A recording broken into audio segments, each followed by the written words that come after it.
Hello student, this is the third part of class 7 subject science chapter 2। ये class 7 के science का chapter 2 का third part है, जिसमें आज हम लोग पढ़ेंगे utilisation of food in animal, जानवरों में भोजन का उपयोग। यूटिलाइजेशन मीन्स उपयोग, ऑफ मीन्स का पूर्व मतलब भोजन, इन एनिमल यानी जानवरों में भोजन का उपयोग। The food eaten by animal is not utilized directly within the body। जो भी जानवर भोजन खाते हैं वो उनके द्वारा डायरेक्टली नहीं इस्तेमाल किए जाते, डायरेक्टली नहीं उपयोग किए जाते हैं। जब ये लोग भोजन खाते हैं तो वहां पर कई ऐसी प्रक्रियाएं होती हैं जो उनके शरीर के अंदर होती हैं, तब जाकर के उनके भोजन का यूटिलाइजेशन होता है। तो utilisation of food in animal ये 5 स्टेप्स में होते हैं। There are 5 steps। Utilisation of food animal, इसमें 5 आपके स्टेप्स पाए जाते हैं, जिसमें पहला स्टेप है आपका इंजेक्शन।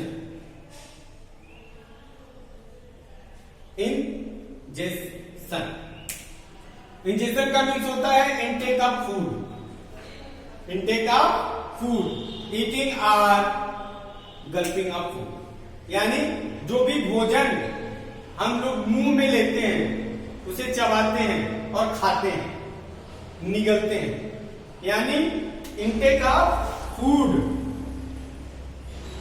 भोजन को अंदर लेना, चबा करके भोजन को अंदर लेने की प्रक्रिया को हम लोग इंजेक्शन बोलते हैं। भोजन को अंदर लेना, चबा करके भोजन को अंदर लेना, वो आपका इंजेक्शन कहलाता है। उसके बाद है आपका डाइजेशन। जब आप अंदर लेते हैं भोजन, उसके बाद आपका प्रोसेस आता है डाइजेशन। डाइजेशन में क्या होता है, जो भी हम भोजन पहले अंदर लेते हैं बहुत ही कॉम्प्लेक्स होता है, जटिल होता है। भोजन को हम लेते हैं शरीर के अंदर, मुंह में लेते हैं, तो दांत से जब हम उसे चबाते हैं तो उस कॉम्प्लेक्स फूड को हम लोग छोटा छोटा टुकड़ों के रूप में तोड़ लेते हैं, फिर भी वो भोजन कॉम्प्लेक्स होता है। ठीक, उस कॉम्प्लेक्स भोजन को जब हम लोग छोटे छोटे रूप में तोड़ लेते हैं तो भोजन जो होता है वो हमारे शरीर के अंदर यानी हमारे पेट में जाता है, और वहां पर कई केमिकल रिएक्शन होते हैं, कई एंजाइम उसमें इस्तेमाल होते हैं, कई जूस उसमें लगते हैं, जूस भोजन को केमिकल रिएक्शन करते हैं, और उसके साथ ही तब हमारा भोजन पचता है। भोजन जब हम खाते हैं, मुंह के अंदर लेते हैं, इंजेक्शन होता है, खाने के बाद भोजन को जो केमिकल रिएक्शन हमारे शरीर के अंदर होता है, तो हमारे उस भोजन का क्या होता है, डाइजेशन होता है। तो उस प्रक्रिया को हम लोग डाइजेशन बोलते हैं। उसके साथ ही साथ वहीं पर भोजन का ऑक्सीडेशन भी होता है, यानी भोजन जो होते हैं वो ऑक्सीजन के साथ हमारे पेट में ही वहीं पर मिक्स होते हैं। उसके साथ ही साथ बहुत बड़े बड़े जानवरों में कुछ डाइजेस्टिव जूस भी इस्तेमाल होते हैं, जो उनके भोजन को पचाने में उनकी मदद करते हैं। डाइजेशन के बाद होता है आपका एब्जॉर्प्शन। एब्जॉर्प्शन यानी अवशोषण होता है। जब भोजन पच जाता है तो सिंपल हो जाता है, पहले कॉम्प्लेक्स रहता है, कॉम्प्लेक्स के बाद उसका डाइजेशन होता है। जब डाइजेशन हो जाता है तो हमारा भोजन सिंपल हो जाता है, और हमारे भोजन में जो भी न्यूट्रिशन होते हैं, कार्बोहाइड्रेट, प्रोटीन, विटामिन, फैट्स, ये सभी का एब्जॉर्प्शन होता है। हमारा शरीर उनको क्या करता है, या जानवरों का जो शरीर होता है वो उसको क्या करता है, अवशोषित कर लेता है। जब वह भोजन को अवशोषित कर लेगा, यानी जितने भी उसके अंदर न्यूट्रिशन होंगे, जब वो इन्हें एब्जॉर्ब कर लेगा, तो फोर्थ प्रोसेस होता है एसिमिलेशन। एसिमिलेशन का मतलब क्या होता है, समावेशन। समावेशन कैसे होता है, यानी जब जितने भी प्रोटीन, कार्बोहाइड्रेट, फैट, विटामिन का एब्जॉर्प्शन हमारा शरीर कर लेगा तो हमारा शरीर उन सभी fat, protein, vitamin, fat, minerals जो भी होंगे वह उन सभी को इस्तेमाल करेगा हमारे बढ़ने के लिए, और हमारे शरीर में जितने भी काम होते हैं वह काम एसिमिलेशन के द्वारा, यानी एसिमिलेशन के द्वारा जितने भी न्यूट्रिशन होते हैं शरीर के सभी भागों तक पहुंचाए जाते हैं, जो हमारे शरीर के सभी कामों को करने के लिए, हमारे बढ़ने के लिए, और जितने भी काम होते हैं वह एसिमिलेशन के द्वारा ही होता है। यानी एसिमिलेशन के द्वारा शरीर के सभी भागों तक, जानवरों के शरीर के सभी भागों तक जो भी एब्जॉर्प्शन हुआ न्यूट्रिशन होता है उसे शरीर के सभी भागों तक पहुंचाया जाता है। अब पांचवा आता है आपका इजेशन। इजेशन यानी the food which could not be used during digestion, यानी जो भोजन जिसका पाचन नहीं हो पाता है।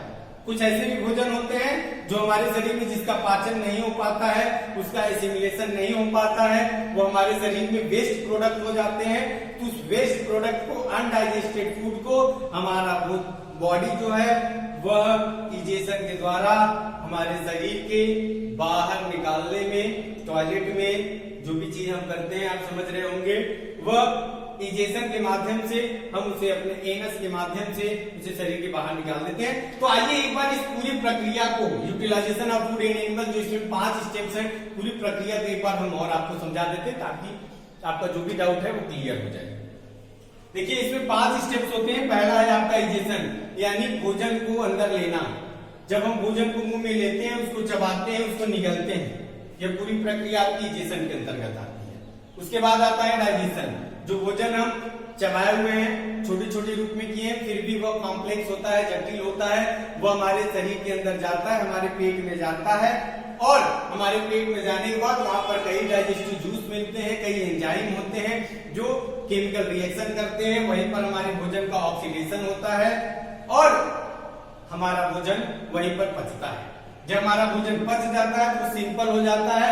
सिंपल होने के बाद हमारे भोजन में जो भी जरूरी चीजें होते हैं, प्रोटीन, विटामिन, मिनरल, फैट, जो भी चीजें अच्छी होती हैं, हमारा शरीर उसको एब्जॉर्ब करता है। यानी हमारा भोजन जब पेट में पच जाता है तो हमारी छोटी आंत में जाता है, या जानवरों की छोटी आंत में जाता है। तो छोटी आंत उसमें क्या करती है, उसमें विली टाइप उंगली की तरह ऐसे निकली हुई विली होती है, वहां से वह सभी जो भी protein, vitamin, mineral, fats, protein जितने भी चीजें होती हैं वो उसको एब्जॉर्ब करते हैं।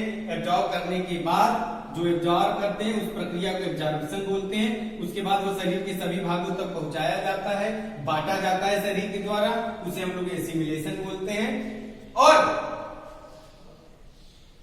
छोटी आंत में जाने के बाद हमारा भोजन जाता है बड़ी आंत में। बड़ी आंत में क्या होती है, जो भी अनडाइजेस्टेड पार्ट होते हैं भोजन के, जो हमारे शरीर में वेस्ट के रूप में होते हैं, और हमारा शरीर उनको रखना पसंद नहीं करता है क्योंकि हमारे लिए बहुत ही टॉक्सिक होते हैं, हमारे शरीर के लिए बहुत ही विषैले होते हैं। तो हमारा शरीर उन्हें क्या करता है कि भैया आपका हमारे शरीर में कोई काम नहीं है, आप हमारे शरीर को नुकसान पहुंचाएंगे।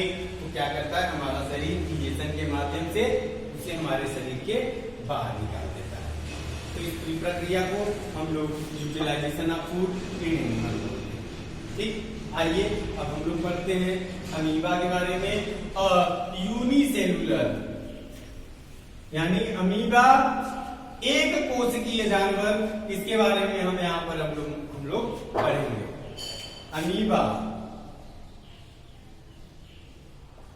अमीबा कैसा होता है, यूनिसेलुलर एनिमल, यूनिसेलुलर एनिमल, एक कोशिकीय जानवर।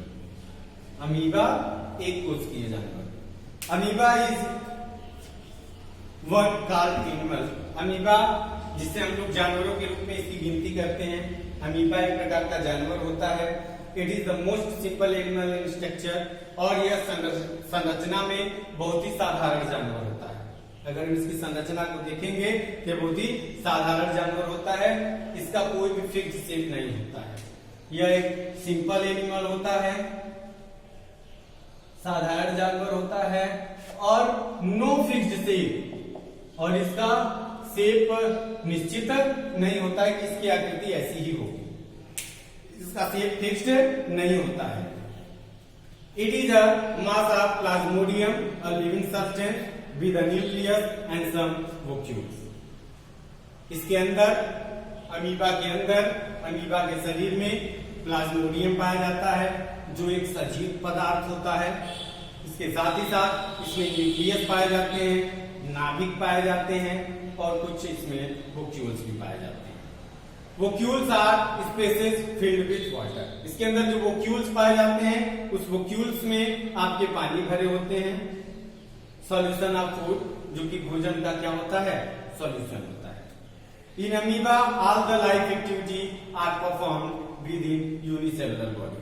और अमीबा के अंदर जितनी भी एक्टिविटी परफॉर्म की जाती है वह एक कोशिका के द्वारा ही परफॉर्म की जाती है। Amoeba almost in all stagnating water. Amoeba कहाँ उत्पन्न होते हैं?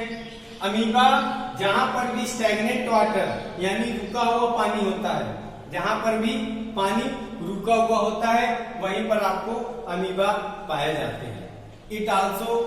It can also be cultivated in the laboratory for study purpose। और इसका आप लोग उत्पन्न यानी इसको आप लोग अपने लेबोरेटरी में भी बना सकते हैं, लेकिन किसके लिए? For study purpose. किसके लिए? केवल आप उसको पढ़ाई के पर्पज से आप वहां पर बना सकते हैं। Amoeba is seen giving out projection from its body. Amoeba आप देखेंगे giving out projection from body. Amoeba मान लीजिए इस तरीके से अमीबा होता है,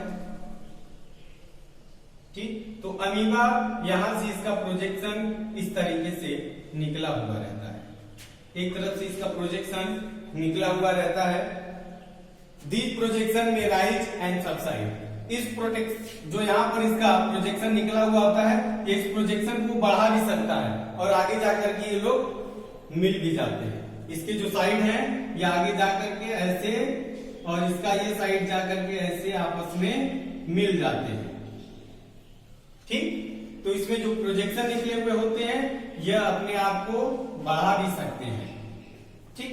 ये इसका प्रोजेक्शन है जो निकला हुआ है, ये आगे बढ़ भी सकता है और आगे जाकर के मिल जाता है, ठीक। और since this projection help the animal in locomotion, और इसी के द्वारा ये लोग लोकोमोशन यानी चलते हैं। जो इसमें प्रोजेक्शन निकला हुआ होता है, इसी प्रोजेक्शन को ये लोग बढ़ा भी सकते हैं, तो इसी के द्वारा ये लोग क्या करते हैं? चलते हैं।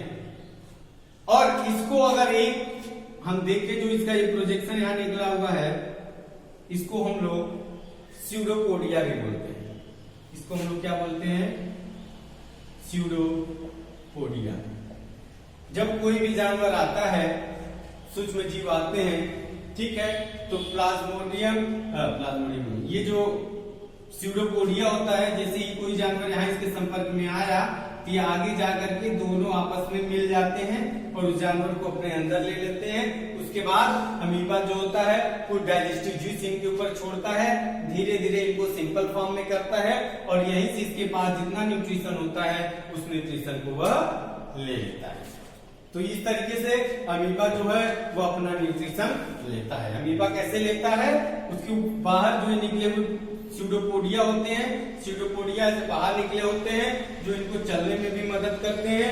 यदि कोई भी सूक्ष्म जीव इनके संपर्क में आता है, जबकि स्यूडोपोडिया आगे बढ़ करके उसको अपने अंदर ले लेता है और इसको अंदर जब आ जाता है तो जो अमीबा होता है वो कुछ डाइजेस्टिव जूस इनके ऊपर छोड़ता है, उसको धीरे धीरे सिंपल रूप में बनाता है और सिंपल रूप में बनाने के बाद वह वहां पर जो भी उसके अंदर न्यूट्रिशन होता है उस न्यूट्रिशन को लेता है, शरीर के सभी भागों तक पहुंचा देता है, ठीक। Nutrition and neutralisation of food in human beings, इसके बारे में चर्चा अगले वीडियो में होगी कि मनुष्यों में किस तरीके से भोजन का यूटिलाइजेशन होता है, इसके बारे में अगले वीडियो में चर्चा होगी। इसके बाद 4th वीडियो आएगा, 4th वीडियो में इसके बारे में चर्चा होगी। Okay, thank you, have a great day.